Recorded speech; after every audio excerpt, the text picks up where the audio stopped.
Smashing the skull of the final drow guard, her twisted corpse teeters from the narrow bridge into the fathomless black chasm below. Your armor now stained with the black blood of Da'azuran's many servants, you step over the threshold into the Drider's lair. Before you now, half spider, half renegade drow priestess. The Drider rears up. Fools! You should not have come here. Now you die.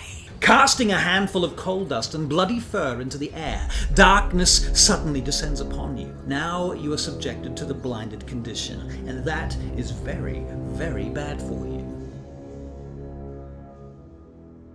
New to Dungeons & Dragons 5th edition, confused about conditions? Well, you should be. There's 15 of them. Blinded, charmed, deafened, exhausted, frightened, grappled, incapacitated, invisible, paralyzed, stunned, restrained, unconscious. 15 conditions, and if you're a player, almost all of them are bad for you. I'm Russell Kirkby, and this is D&D 5e Fundamentals, and over the next 15 episodes, we're going to cover every condition in full and give you some role-playing tips and DM strategies to make them fun, even when your characters are having a bad day. If you think of any more examples of how the blinded condition might work in different situations, please comment below, and remember, if you like this content, please click on the subscribed condition and gain advantage on all checks involving searching for interesting D&D related videos. Now, according to the rules on vision and light in the player's handbook, opaque fog or dense foliage blocks vision entirely.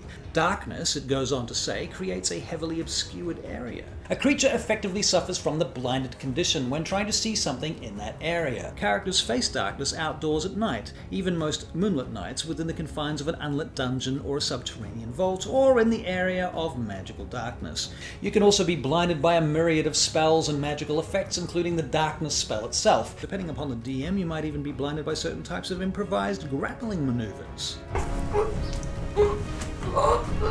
Okay, so you've been blinded. Isn't this just going to result in a lot of floundering around and metagaming as we all pretend we didn't know what's going on? Well, the answer, mon frere, is that as a role player, you need to lean into it. You need to roleplay being blind.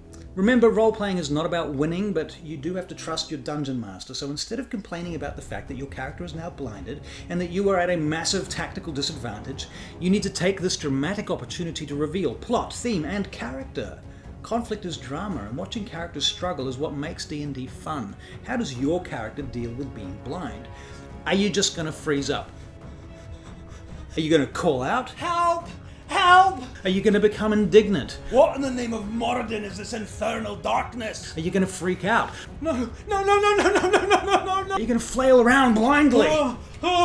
The answers to some of these questions also depend on the mood and the tone of the game that your DM is running. If the DM's preferred genre is high comedy, you might be a lot braver and less concerned than if it's gothic horror. "Feed now my servants while they are blinded. Taste of their flesh." Now, before we continue, we need to know what the blinded condition does to our character and how can that possibly be fun to deal with. Well, off the bat, the player's handbook states in Appendix A, page 290, that a blinded creature can't see and automatically fails any ability checks that require sight. So let's have a look at some scenarios, because some things are far more likely to involve sight than others, and even then you might be surprised at the arguments you can make to your DM to help you get around this condition. At the very least, he or she might just give you disadvantage instead of an automatic fail. You know, if you ask nicely and you make a good case. And if you're the DM, well, here are some ways that you can make sure that your players' characters don't steamroll your plans. So firstly, you have to ask yourself, or more specifically ask the DM, do I need sight to be able to make this check? Let's look at acrobatics and athletics, for example. Leaping off a ledge in an unfamiliar space which you entered after you were blinded, maybe you stumbled through a doorway. I'm going to rule that as an automatic fail. It involves sight, and you have had no chance to see the obstacle. Auto fail. If, however, you've had a chance to orientate yourself before the blindness set in, maybe I'd just give you disadvantage depending on how hard it really was. But if you've never laid eyes on the obstacle, then it involves sight, and you automatically fail. Yep. Now, deception is basically lying, so unless you are deceiving someone about something which you need to be able to see to perform the deception, such as lying about a painting which everyone else can see except for you, blindness is probably not going to affect your ability to deceive anyone.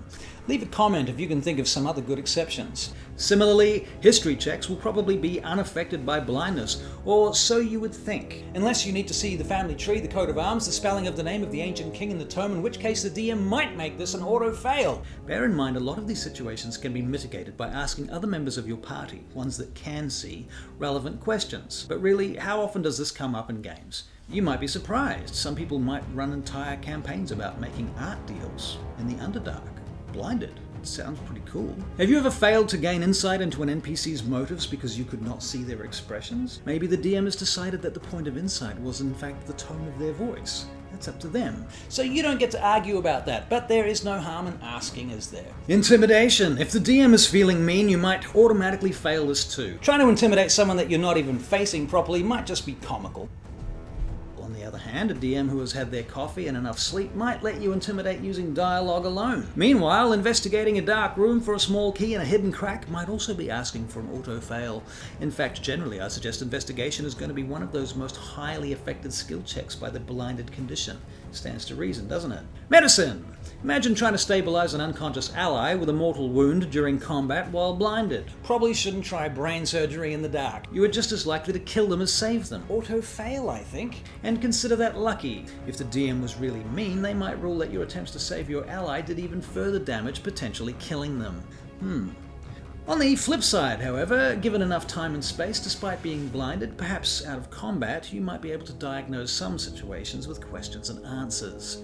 Is it a sharp pain or a dull pain? I would, however, suggest that in this situation, this could simply be a case of using the help action to give advantage to another player's medicine check. You auto-fail your nature check because you cannot see the color of the leaves. You might, however, succeed your nature check because you notice the birds and the insects suddenly stop singing. Now, perception checks are another obvious skill where blindness is clearly going to become a problem, but only in certain situations. You automatically fail to see the signal fire in the distance. You automatically fail to see the movement on the wall or in the shadows, but you might still hear an enemy approaching at night, or the sound of an arrow whizzing past your ear. Performance checks might be difficult when you're blinded too. Singing, perhaps less so. Painting, drawing, dancing, juggling balls, juggling daggers. Persuasion. Now, you do have to know who it is that you are persuading, right? It's not as easy as turning it on and off. If your persuasion involves some kind of prop or literature or forgery, maybe you need to see in order to display it correctly. While under the blind condition, using a religion check to gain knowledge into the hymn those drow warriors are singing as they close in around you in the dark might reveal information about their spider goddess, Lolth. Conversely, you will automatically fail to gain any information from the DM on a religion check that involves seeing the enormous symbol engraved in the floor that you were literally standing on top of. Sleight of hand. The DM might decide it's hard to steal stuff that you can't see, and that's fair enough. Tell me in the comments if you can think of a way someone might succeed at a sleight of hand check while under the blinded condition. What about Arcana? Can't read the sigil, but you can feel the runes with the tips of your fingers, and this all comes down to the context and the given circumstances set by the DM. Well, you might find that you're able to negotiate certain skill checks to be more or less viable with the blind condition, such as substituting a hearing or a touch-based check for something normally sight-based. Do not be surprised if this causes the check to take a lot longer than a simple sight-based check would normally take. And do not be surprised to find the new check has disadvantage. You are blinded. It is meant to be an obstacle. Thus, the DM may well force you to sacrifice an action to investigate something that would otherwise have been a passive perception check. Oh, you think you're going to take the hide action while you're blinded, do you? You're very liable to trip over almost anything unless you are in a very familiar environment. Maybe you just have to move very, very quietly, using touch to orientate yourself and hold your breath at the crucial moment. The DM might let you get away with that. On the flip side, if you can't see that the door is wide open, hiding behind it isn't going to save you from the ogre, is it? We're almost there. Survival. Let's say you're tracking a foe through magical darkness. And unless you can track by some other senses, tracking might be implausible to the Dungeon Master. Your favoured enemy may have vacated the scene some time ago, leaving no scent or sound for you to follow. Footprints might have given you a clue, but disoriented in the magical darkness under the blinded condition, you automatically fail your survival check to track their footprints among the ruins of the Underdark Citadel. Now, you're probably going to auto-fail any complex tool checks as well, involving any kind of aesthetic judgments or precision movements, like lockpicking, for example. Forget about alchemy, you might as well just set fire to yourself, because you know what the DM's going to do to you, right? They're going to blow you up. Brewing. Are you sure you want to try that? Calligraphy. Not very likely, my friend. Carpentry. Would you like to lose a thumb or a finger? A D4 damage seems fair. Cartography. Cobbling. In the name of Selune, why would you even be cobbling if you were blind? Cooking. I'd let you get away with it if you had time and you were organized, but if you didn't take some precautions, I'd probably make sure that you rolled to see if you poisoned yourself with that spoiled meat or those weird spotted mushrooms which you couldn't identify. Disguise, you ask?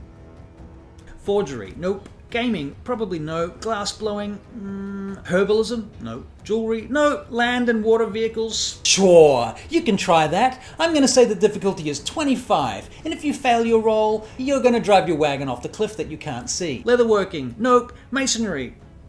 Musical instruments. I'm going to say yes, actually. Depending on the instrument, it could be with or without disadvantage. You need to have memorized the strings of a lyre, for example, but a drum is kind of hard to mess up with. Same with a horn. I don't know enough about musical instruments, and that's why I'm going to leave it up to chance. Navigation tools. Is that even a question? Surely no one would be cheeky enough to ask their DM if they can navigate while suffering the blinded condition.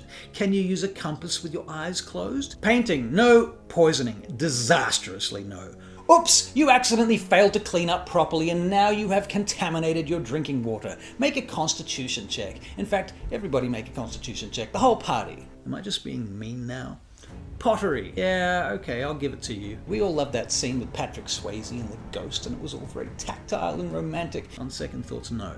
Blacksmithing. In the dark. Bad idea. Blind. Worse idea. No. Thieves' tools. I'm actually going to say yes, but with disadvantage. Tinkers, no. Weavers, no. Woodcarvers, no, no, no, no, no. So how did I make these rulings as a dungeon master? Well, that's a combination of common sense and experience, taste, and also how I feel the pace of the story is going. But at the end, it's up to the DM to decide. Whatever you do, try and be consistent. Okay, up next, how does blindness affect you in combat? The short answer is badly. As badly as you imagine it would. Worse, in fact. But first, let me remind you that every time you do not subscribe to this channel, another baby owlbear dies at the hands of those evil cultists, right?